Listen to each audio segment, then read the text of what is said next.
le Gabon est de plein pied en période préélectorale. Cette période est marquée, à court terme, par deux événements significatifs.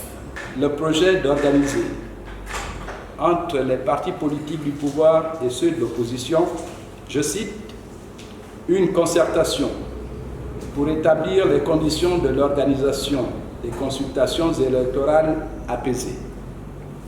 Concertation dont personne à ce jour ne connaît les modalités pratiques, que déjà des divergences surviennent au sein des oppositions politiques pour la mise en place du Centre gabonais des élections CGE, qui a succédé à la Commission électorale nationale autonome et permanente CENAP, deux organismes qui ont tous été présidés par les hommes liges du pouvoir. En français facile, la concertation indique que les parties prenantes à un dialogue s'engagent pour aboutir à un accord en vue de préparer une action en commun, agir ensemble pour atteindre des objectifs préalablement définis, fixés, puis appliquer les décisions irrelatives. La concertation doit être porteuse de progrès. Ensuite, il y a le séjour probable à Libreville, au mois de mars, du président de la République française, M. Emmanuel Macron, pour participer au One Forest Summit sur la préservation des forêts tropicales.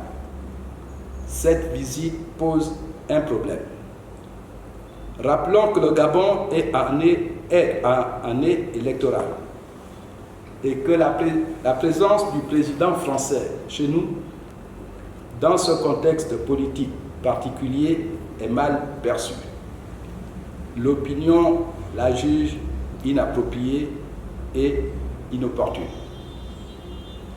Au regard de cette importante actualité et de la gravité de la crise actuelle du pays, le Rassemblement des patriotes républicains, RPR, a décidé de faire connaître au peuple gabonais et à la communauté internationale, à travers un questionnement simple, ses observations et ses positions sur les thématiques liées aux élections à venir.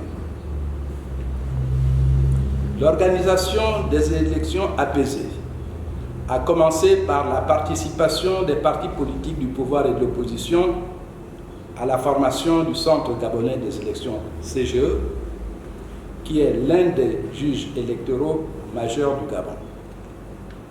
Qui peut croire que plus de 100 partis politiques de l'opposition peuvent s'accorder pour désigner par consensus ou par le vote quelques 9 représentants dans 2 structures, la commission ad hoc et le collège spécial, placés sous l'autorité d'un État expérimenté et habitué au montage électoraux et qui a pour unique préoccupation la conservation du pouvoir par la corruption et la violence.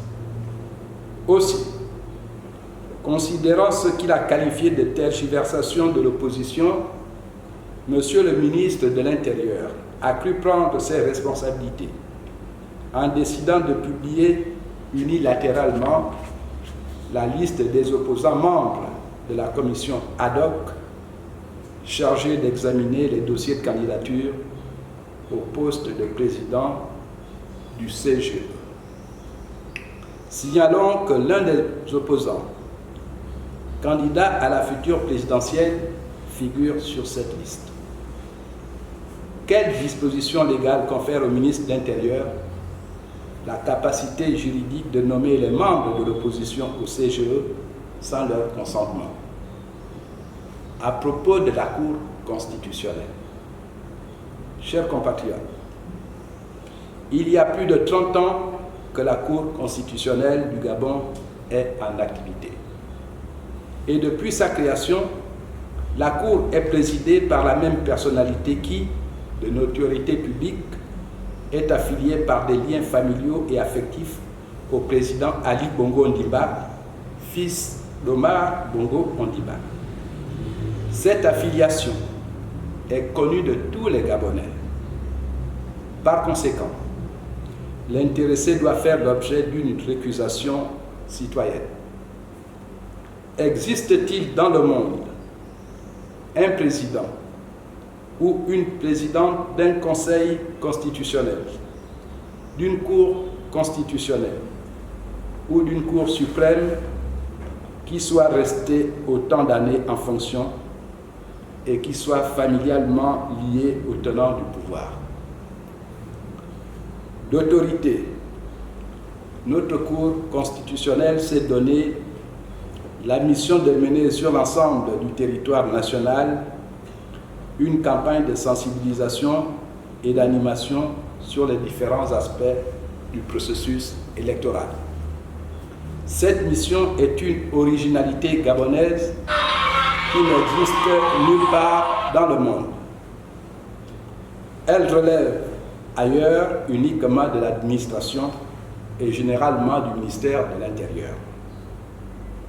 Au cas où les élections auraient lieu cette année, c'est le CGE et surtout la Cour constitutionnelle et le ministère de l'Intérieur qui doivent en priorité prendre leurs responsabilités pour établir les conditions d'organisation des consultations électorales apaisées dans le pays.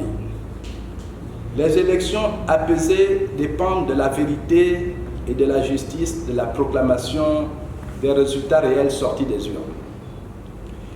Si au Gabon, en ce XXIe siècle, nous en sommes encore à discutailler, à disserter sur la transparence des votes, c'est qu'il y a une profonde crise politico-électorale que nous ne parvenons pas à résoudre.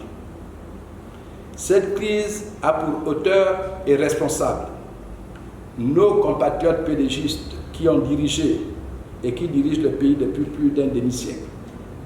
Ils ont transformé l'échiquier politique en une foire d'empoigne où tous les coups, y compris mortels, sont assénés aux opposants politiques et aux populations. Les élections démocratiques, transparentes et apaisées se fondent sur le respect de la loi, de la Constitution, la mère des lois.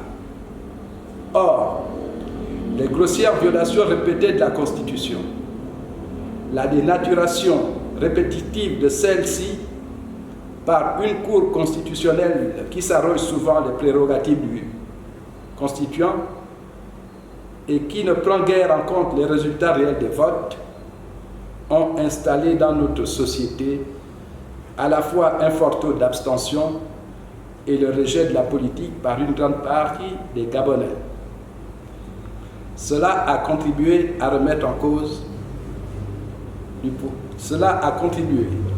la remise en cause du pouvoir souverain du peuple gabonais.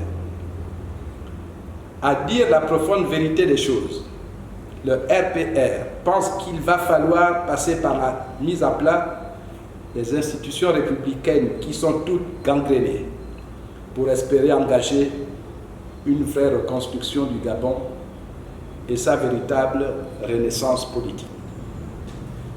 Invité hier, mercredi 8 février 2023 à 10h30 par la Cour constitutionnelle à son siège pour sa campagne de sensibilisation sur le processus électoral, les représentants, femmes et hommes, des associations et des partis politiques ont eu droit à un accueil totalement indécent et exécrable. Certains ont même été éconduits. Le mépris, l'orgueil, le manque de respect dont le protocole a fait montre à l'égard des centaines de personnes adultes qui ont été mises en rang, tels des écoliers, ont prouvé que cette institution n'a point de considération pour les citoyens. Peut-il en être autrement? Ce comportement hautain de la Cour constitutionnelle est coutumier à l'égard du peuple gabonais. L'adage ne dit-il pas qui peut le plus, peut le moins. Si déjà la Cour humilie tout le peuple gabonais, combien plus ne le ferait-elle pas pour une partie de ce peuple? Mesdames, Messieurs, nous demandons à la Cour constitutionnelle de présenter ses excuses à ses invités. Je répète, nous demandons à la Cour constitutionnelle de présenter ses excuses à ses invités. Naturellement, le Rassemblement des patriotes républicains est disposé et déterminé à contribuer et à œuvrer pour des élections apaisées.